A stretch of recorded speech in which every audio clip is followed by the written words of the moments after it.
लोकतंत्र में लोगों की ये अपेक्षा रहती है कि सरकार उनके कल्याण के लिए कार्य करे।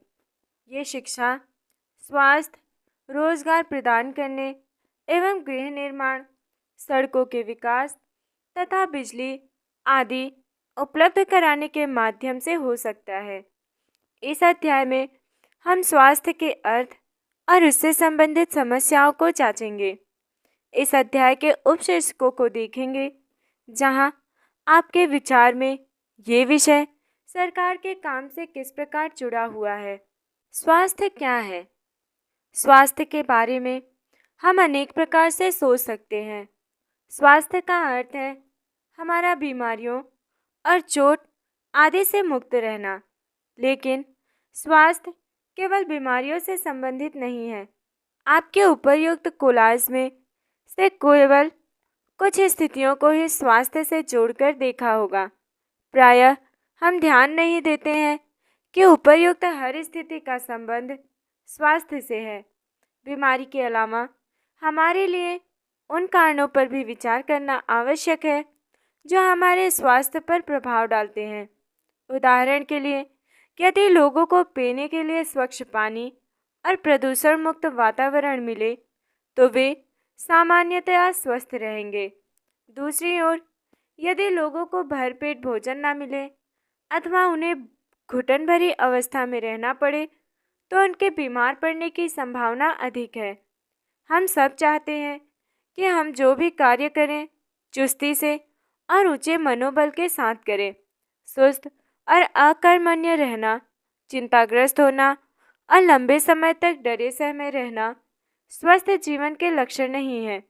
हम सबको तनाव मुक्त और प्रसन्न रहना चाहिए। हमारे जीवन के ये सभी पहलू स्वास्थ्य के हिस्से हैं। अब हम देखते हैं कि हमारे भारत में स्वास्थ्य की क्या सेवाएं हैं। आइए भारत में स्वास्थ्य सेवाओं के कुछ पहलुओं का परीक्षण करें, या जो हम दी गई तालिका का फोटो आपके साथ शेयर कर रहे हैं उसके प्रथम तथा द्वितीय स्तंभों में दिखाई गई स्थितियों की तुलना करके आप बताइएगा। संसार में भारत में सर्वाधिक चिकित्सा महाविद्यालय है और यहाँ सबसे अधिक डॉक्टर तैयार किए जाते हैं। लगभग हर वर्ष 30,000 से अधिक नए डॉक्टर योग्यता प्राप्त करते हैं। ये हम आपको तालिका ए बता रहे हैं। पिछले वर्षों में स्वास्थ्य सेवाओं की सुविधा में काफ़ी वृद्धि हुई है। सन 1950 में भारत में केवल 2,777 ही अस्पताल थे।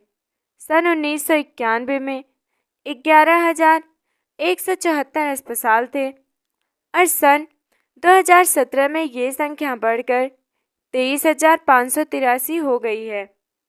भारत में विदेशों से बहुत बड़ी संख्या में इलाज कराने हेतु चिकित्सा पर्यटक आते हैं। वे उपचार के लिए भारत के ऐसे अस्पतालों में जाते हैं जिनकी तुलना संसार के सर्वश्रेष्ठ अस्पतालों से की जा सकती है। भारत विश्व का दवाइयाँ निर्मित करने वाला तीसरा सबसे बड़ा देश है और यहाँ से भारी मात्रा में दवाइयों का निर्यात होता है। ये थी हमारी तालिका ए। अब हम देखेंगे तालिका बी। भारत के अधिकांश डॉक्टर शहरी क्षेत्रों में बसते हैं। ग्रामवासियों को डॉक्टर तक पहुंचने के लिए लंबी दूरी तय करनी पड़ती है। ग्रामीण क्षेत्रों में जनसंख्या के मुकाबले डॉक्टरों की संख्या काफ़ी कम है। भारत में करीब 5 लाख लोग प्रति वर्ष तपेदिक अर्थात टीबी से मर जाते हैं। स्वतंत्रता प्राप्ति से अब तक इस संख्या में कोई परिवर्तन नहीं हुआ है। हर वर्ष मलेरिया के लगभग 20 लाख मामलों की रिपोर्ट प्राप्त होती है। ये संख्या कम नहीं हो रही है, बल्कि दिन ब दिन बढ़ती जा रही है। हम सबको पीने का स्वच्छ जल उपलब्ध नहीं करा पा रहे हैं। संचारणीय बीमारियां पानी के द्वारा एक से दूसरे को लगती हैं।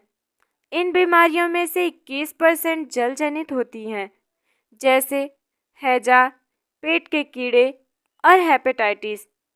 भारत के समस्त बच्चों में से आधों को खाने के लिए पर्याप्त भोजन नहीं मिलता है और वे अल्प पोषण के शिकार रहते हैं। बीमारियों से बचाव और उनके उपचार के लिए हमें उचित स्वास्थ्य सेवाएं चाहिए, जैसे स्वास्थ्य केंद्र, अस्पताल, परीक्षणों के लिए प्रयोगशालाएं, एम्बुलेंस की सुविधा, ब्लड बैंक इत्यादि, जो मरीजों को आवश्यक सेवा और देखभाल उपलब्ध करा सके। ऐसी सुविधाओं की व्यवस्था को चलाने के लिए हमें स्वास्थ्य सेवकों, नर्सों, योग्य डॉक्टरों तथा अन्य विशेषज्ञों की जरूरत है, जो परामर्श हमें दे सके, रोग की पहचान कर सके और इलाज कर सके। मरीजों के इलाज के लिए हमें आवश्यक दवाइयाँ व उपकरण भी चाहिए। जब हम बीमार होते हैं तो अपने इलाज के लिए हमें उन सुविधाओं की ज़रूरत पड़ती है। भारत में बड़ी संख्या में डॉक्टर, दवाखाने और अस्पताल हैं। देश में सार्वजनिक स्वास्थ्य सेवाओं को चलाने का पर्याप्त अनुभव और ज्ञान भी उपलब्ध है। ये ऐसे चिकित्सालय और स्वास्थ्य केंद्र हैं जिन्हें सरकार चलाती है। सरकार अपनी जनसंख्या के एक बड़े भाग की देखभाल करने में समर्थ है, जो सैकड़ों और हजारों गांवों में फैली हुई है। इस विषय पर हम बाद में अधिक विस्तार से चर्चा करेंगे। साथ ही चिकित्सा विज्ञान में बहुत असाधारण प्रगति हुई है, जिसके चलते देश में इलाज की नई तकनीकें और विधियां उपलब्ध हुई हैं। फिर भी दूसरा स्तंभ दिखाता है कि हमारे देश में स्वास्थ्य की स्थिति कितनी खराब है। उपयुक्त सकारात्मक विकास के बाद भी हम जनता को उचित स्वास्थ्य सेवाएं देने में असमर्थ हैं। ये विरोधाभासजनक स्थिति है, जो हमारी अपेक्षाओं के विपरीत है। हमारे देश के पास पैसा है, ज्ञान है और अनुभवी व्यक्ति हैं, फिर भी हम सबको आवश्यक स्वास्थ्य सेवाएं देने में असमर्थ हैं। हम इस अध्याय में इसके कुछ कारणों को जानेंगे। चलिए हम एक कहानी के माध्यम से समझते हैं हमारे देश के अस्पतालों के बारे में। एक इलाज का खर्च। अमन और रंजन एक अच्छे मित्र हैं। रंजन का परिवार साधन संपन्न है, जबकि अमन के माता पिता जैसे तैसे गुजारा चलाते हैं। अरे अमन, बड़े दिनों बाद मिले, कैसे हो? मुझे वायरल बुखार हो गया था और अस्पताल जाना पड़ा। अच्छा, मुझे भी वायरल हुआ था। मैं इसी सोमवार से स्कूल आ रहा हूँ। मेरे डैडी किंग्सवे के नए अस्पताल में डॉक्टर को दिखाने ले गए। वहाँ बहुत ही अच्छा लगा। अस्पताल की बिल्डिंग ऐसे चकाचक दिखती थी कि मुझे लगा कोई 5 सितारा होटल है। डैडी कह रहे थे ये एक प्राइवेट अस्पताल है और बढ़िया से बढ़िया सुविधाएं यहाँ मिलती हैं। रिसेप्शन काउंटर पर ही डैडी को 500 रुपये देने पड़े। डॉक्टर को दिखाने से पहले ही पता है वहाँ बड़ा अच्छा संगीत बज रहा था और सब कुछ कितना साफ सुथरा और जगमगा जगमगा था। डॉक्टर ने मुझे बहुत अच्छे से परीक्षण करवाने को कहा, पर वहाँ तो सब लोग दोस्तों की तरह बात कर रहे थे। एक महिला ने जांच के लिए मेरा खून लिया। उसने बातों बातों में खूब मजाक किया और मुझे दर्द का तो पता भी नहीं चला। जब हमारे परीक्षणों के नतीजे आ गए तो हम वापस डॉक्टर के पास गए। उन्होंने नतीजों को देखा और कहा कि सब कुछ तो ठीक ठाक है, मुझे सिर्फ वायरल हुआ है। उन्होंने कुछ दवाइयाँ लिख दी और आराम करने को कहा। क्या तुमने रियलिटी टीवी पर बैटमैन वाला चुटकुला सुना है? हाँ, तो छोटे जनाब, वो गुलाबी गोली दिन में 3 दफ़ा लेनी है। ये सफ़ेद वाली सोने से पहले, ये शरीर के दर्द के लिए है और ये एक सिरप है, घबराओ नहीं, बढ़िया स्वाद है इसका। धन्यवाद डॉक्टर, मुझे तो अभी से ठीक लगने लगा है। तुम्हें ये सारी बातें बताने के लिए मैं कब से इंतज़ार कर रहा हूँ। अच्छा अपनी तो कहो, तुम कौन से अस्पताल गए और सच में कितना ज़्यादा समय लगा? वो तुम्हारे वाले अस्पताल जितना अच्छा तो नहीं था। पहले तो अब्बा मुझे ले ही नहीं जाना चाहते थे, क्योंकि इसमें समय बहुत लगने वाला था। और सच में कितना ज़्यादा समय लगा। हम एक बड़े से सरकारी अस्पताल में गए। हमें ओपीडी काउंटर पर ही एक लंबी लाइन में इंतज़ार करना पड़ा। मेरी तबीयत इतनी ख़राब हो रही थी कि मैं पूरे समय अब्बा के सहारे टिका रहा। जब हमारी बारी आई तो डॉक्टर ने मेरी जांच की और खून की जांच कराने के लिए कहा। इसके लिए हमें एक और लंबी लाइन में खड़े होने पड़ा। जहां जांच के लिए खून लिया जा रहा था वहां भी बहुत भीड़ भड़क्का हो रहा था। हमें 3 दिन बाद खून की जांच का नतीजा मिला। फिर हम वापस अस्पताल गए। उस दिन वहां कोई दूसरी डॉक्टर बैठी थी। मुझे इसका ओपीडी कार्ड दिखाओ और खून की रिपोर्ट जल्दी करो। इसे वायरल हुआ है लगता है। कोई फिक्र की बात नहीं है। बुखार उतारने की ये गोली इसे देनी है, बस और कुछ नहीं। मेरा अस्पताल था तो बहुत बढ़िया, पर उन्होंने मुझे ज़्यादा दवाइयाँ दे दी और मेरे इलाज में ज़्यादा खर्च हो गए। अच्छा, मेरे इलाज में तो ज़्यादा खर्च नहीं हुए। सार्वजनिक और निजी स्वास्थ्य सेवाएं। उपर्युक्त कहानी से आप समझ गए होंगे कि हम स्वास्थ्य सेवाओं को 2 मोटे वर्गों में बांट सकते हैं। पहला है सार्वजनिक स्वास्थ्य सेवाएं और दूसरा है निजी स्वास्थ्य सेवाएं। सार्वजनिक स्वास्थ्य सेवाएं स्वास्थ्य केंद्रों व अस्पतालों की एक श्रृंखला है जो सरकार द्वारा चलाई जाती है। ये केंद्र व अस्पताल आपस में जुड़े हुए हैं, जिससे ये शहरी व ग्रामीण दोनों क्षेत्रों को सुविधाएं प्रदान करते हैं और सभी बीमारियों, साधारण से लेकर विशेष देखभाल की ज़रूरत वाली बीमारियों का भी इलाज प्रदान करते हैं। ग्राम के स्तर पर एक स्वास्थ्य केंद्र होता है, जहां प्रायः एक नर्स और एक ग्राम स्वास्थ्य सेवक रहता है। इन्हें सामान्य बीमारियों के इलाज के लिए प्रशिक्षण दिया जाता है और वे प्राथमिक स्वास्थ्य केंद्र के डॉक्टरों की देखरेख में कार्य करते हैं। ग्रामीण क्षेत्र में ऐसा केंद्र कई गांवों की ज़रूरतों को पूरा करता है। जिला स्तर पर जिला अस्पताल होता है जो इन सभी स्वास्थ्य केंद्रों की देखरेख करता है। बड़े शहरों में कई सरकारी अस्पताल होते हैं, जैसे एक वो था जिसमें अमन को ले जाया गया था, और वैसे भी विशिष्ट सरकारी अस्पताल है। इस स्वास्थ्य सेवा को कई कारणों से सार्वजनिक कहा जाता है। सरकार ने सभी नागरिकों को स्वास्थ्य सेवाएं प्रदान करने की वचनबद्धता को पूरा करने के लिए ये अस्पताल तथा स्वास्थ्य केंद्र स्थापित किए हैं। इन सेवाओं को चलाने के लिए धन उस पैसे से आता है जो लोग सरकार को टैक्स के रूप में देते हैं। टैक्स अर्थात कर। हमें सरकार को टैक्स क्यों देना चाहिए?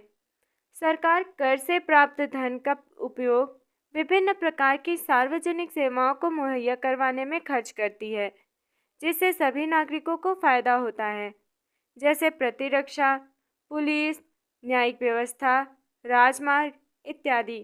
कुछ सेवाओं से सभी नागरिकों को लाभ होता है, अन्यथा इन सेवाओं की व्यवस्था स्वयं नागरिक नहीं कर सकते।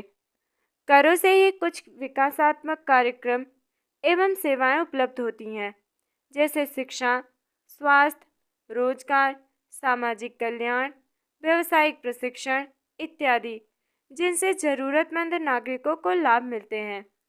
करों से प्राप्त धन का उपयोग कुछ प्राकृतिक आपदाओं जैसे बाढ़, भूकंप, सुनामी आदि मामलों में राहत एवं पुनर्वास के लिए भी किया जाता है। अंतरिक्ष, परमाणु एवं प्रक्षेपास्त्रों से संबंधित कार्यक्रमों को भी करों के द्वारा प्राप्त राजस्व से ही चलाया जाता है। सरकार खास तौर से गरीबों को कुछ सेवाएं प्रदान करती हैं जो वे बाजार से नहीं खरीद पाते। इसका एक उदाहरण स्वास्थ्य संबंधित सेवा है। क्या आप ऐसे अन्य उदाहरण दे सकते हैं? चलिए अब हम आगे बढ़ते हैं। इसलिए वे सुविधाएं सबके लिए हैं। सार्वजनिक स्वास्थ्य व्यवस्था का एक महत्वपूर्ण पहलू ये है कि इसका उद्देश्य अच्छी स्वास्थ्य सेवाएं निःशुल्क या बहुत कम कीमत पर देना है, जिससे गरीब लोग भी इलाज करा सकें। स्वास्थ्य सेवाओं का अन्य महत्वपूर्ण कार्य है बीमारियों जैसे टीबी, मलेरिया, पीलिया, दस्त लगना, हैजा, चिकनगुनिया आदि को फैलने से रोका। इसकी व्यवस्था सरकार को लोगों के सहयोग से करनी होती है, अन्यथा ये असफल हो जाएगी। उदाहरण के लिए, मच्छरों को पैदा होने से रोकने के अभियान को सफल बनाने के लिए ये सुनिश्चित करना पड़ेगा कि क्षेत्र के सभी लोग अपने कूलरों व घर की छतों आदि पर पानी एकत्रित ना होने दें। हमारे संविधान के अनुसार लोगों के हित को सुनिश्चित करना और सबको स्वास्थ्य सेवाएं प्रदान करना सरकार का प्राथमिक कर्तव्य है। सरकार को हर व्यक्ति के जीवन के अधिकार की रक्षा करनी है। यदि कोई अस्पताल समय पर व्यक्ति को इलाज नहीं प्रदान कर पाता है, तो इसका तात्पर्य है कि उसे जीवन की सुरक्षा नहीं दी जा रही है। अदालत ने ये भी कहा कि यह सरकार का कर्तव्य है कि वो मरीजों को आवश्यक स्वास्थ्य सेवाएं दे, जिसमें आकस्मिक इलाज की सुविधा भी सम्मिलित हो। अस्पताल और उनके स्वास्थ्य संबंधित कर्मचारियों को आवश्यक इलाज प्रदान करने की जिम्मेदारी पूरी करनी चाहिए। दूसरा है निजी स्वास्थ्य सेवाएं। हमारे देश में कई तरह की निजी स्वास्थ्य सेवाएं पाई जाती हैं। बड़ी संख्या में डॉक्टर अपने निजी दवाखाने चलाते हैं। ग्रामीण क्षेत्रों में पंजीकृत चिकित्सा व्यवसायी आरएमपी मिल जाते हैं। शहरी क्षेत्रों में बड़ी संख्या में डॉक्टर हैं, जिनमें से बहुत से विशेषज्ञ की सेवाएं प्रदान करते हैं। काफ़ी निजी रूप से चलाए जा रहे अस्पताल व नर्सिंग होम भी हैं। काफ़ी संख्या में लोग प्रयोगशालाएं हैं जो परीक्षण करती हैं व विशिष्ट सुविधाएं उपलब्ध कराती हैं, जैसे एक्सरे, अल्ट्रासाउंड आदि। ऐसी दुकानें भी हैं जहां से हम दवाइयां खरीद सकते हैं। जैसा कि इनके नाम से ज्ञात होता है, निजी स्वास्थ्य सेवाओं पर सरकार का स्वामित्व अथवा नियंत्रण नहीं होता। सार्वजनिक स्वास्थ्य सेवाओं के विपरीत इन निजी स्वास्थ्य सेवाओं में मरीजों को हर सेवा के लिए बहुत धन व्यय करना पड़ता है। आज निजी स्वास्थ्य सेवाएं चारों ओर दिखाई देती हैं। अब तो बड़ी बड़ी कंपनियां अस्पताल भी चलाती हैं। कुछ कंपनियां दवाइयों को बनाने और बेचने में भी लगी हैं। शहरों के कोने कोने में दवाइयों की दुकानें देखी जा सकती हैं। अगला हेडिंग है हमारा स्वास्थ्य सेवा और समानता। क्या सबके लिए पर्याप्त स्वास्थ्य सेवाएं उपलब्ध हैं? हम भारत में ऐसी स्थिति का सामना कर रहे हैं जहां निजी सेवाएं तो बढ़ रही हैं, परंतु सार्वजनिक नहीं है। ऐसी दशा में लोगों को मुख्यतः निजी सेवाएं ही उपलब्ध हो पाती हैं। ये शहरी क्षेत्रों में केंद्रित हैं। इन सेवाओं का मूल्य भी अपेक्षाकृत अधिक रहता है। दवाइयाँ महंगी होती हैं, बहुत से लोग इन्हें खरीदने में समर्थ नहीं होते और इसलिए जब परिवार में बीमारी होती है तो उन्हें ऋण लेना पड़ता है। कुछ निजी सेवाएं अधिक कमाने के लिए प्रायः ऐसे कार्यों को प्रोत्साहित करती हैं जो सही नहीं है। कई बार सस्ते तरीके उपलब्ध होने पर भी उनके प्रयोग नहीं किए जा सकते हैं। उदाहरण के लिए प्रायः देखा जाता है कि कुछ चिकित्सक ज़रूरत से ज़्यादा दवाइयाँ, इंजेक्शन या सेलाइन आदि की सलाह देते हैं, जबकि साधारण इलाज भी पर्याप्त हो सकता है। भारतीय आयुर्विज्ञान परिषद का आयुर्विज्ञान नैतिक संहिता कहता है, जहाँ तक संभव हो प्रत्येक चिकित्सक को औषधियों के जेनेरिक नाम ही उपचार पर्ची में लिखने चाहिए और सुनिश्चित करना चाहिए कि ये युक्तियुक्त और उपयुक्त रूप में हो। तथ्य ये है कि जनसंख्या के 20% लोग ही बीमारी के दौरान आवश्यक दवाइयों को खरीदने में सक्षम होते हैं। वे लोग भी जिन्हें हम गरीब नहीं समझते, दवा संबंधित खर्चों को उठाने में कठिनाई का अनुभव करते हैं। एक अध्ययन में ये पाया गया कि जो लोग अस्पताल में किसी बीमारी या चोट लगने के कारण भर्ती होते हैं, उनमें से 40% लोग खर्चों का भुगतान करने के लिए पैसे उधार लेते हैं या अपनी कुछ संपत्ति बेचते हैं। गरीबों के लोगों के लिए परिवार में हर बीमारी चिंता और मुसीबत का कारण बन जाती है। इससे भी बड़ी बात यह है कि ऐसी स्थिति बार बार आती है। गरीब लोग पहले ही पोषण की कमी का शिकार होते हैं। ये परिवार उतना भोजन नहीं खाते जितना इन्हें खाना चाहिए। उन्हें जीवन की आधारभूत आवश्यकताएं जैसे पीने का पानी, घर के लिए पर्याप्त जगह, साफ वातावरण तक उपलब्ध नहीं हो पाता है और इसलिए उनके बीमार पड़ने की संभावना अधिक रहती है। बीमारी पर होने वाले खर्चे से उनकी हालत और खराब हो जाती है। कभी कभी केवल पैसा ही लोगों के बेहतर इलाज में बाधक नहीं होता। उदाहरण के लिए महिलाओं को तुरंत इलाज के लिए डॉक्टर के पास नहीं ले जाया जाता। कई आदिवासी क्षेत्रों में स्वास्थ्य केंद्र कम हैं और वे भी अच्छी तरह नहीं चलाए जाते हैं। वहाँ निजी स्वास्थ्य सेवाएं भी उपलब्ध नहीं हैं। क्या किया जा सकता है इसके लिए? इसमें कोई संदेह नहीं है कि हमारे देश में लोगों के स्वास्थ्य की दशा अच्छी नहीं है। ये सरकार का उत्तरदायित्व है कि वो अपने सब नागरिकों को, विशेषकर गरीबों और सुविधाहीनों को गुणात्मक स्वास्थ्य सेवाएं प्रदान करें। फिर भी लोगों का स्वास्थ्य जितना जीवन की आधारभूत सुविधाओं पर और उनकी सामाजिक स्थिति पर निर्भर है, उतना ही स्वास्थ्य सेवाओं के ऊपर भी। इसलिए लोगों के स्वास्थ्य की दशा सुधारने के लिए दोनों पक्षों पर कार्य करना आवश्यक है। ऐसा करना संभव है। चलिए आगे देखेंगे हम केरल में स्वास्थ्य का अनुभव।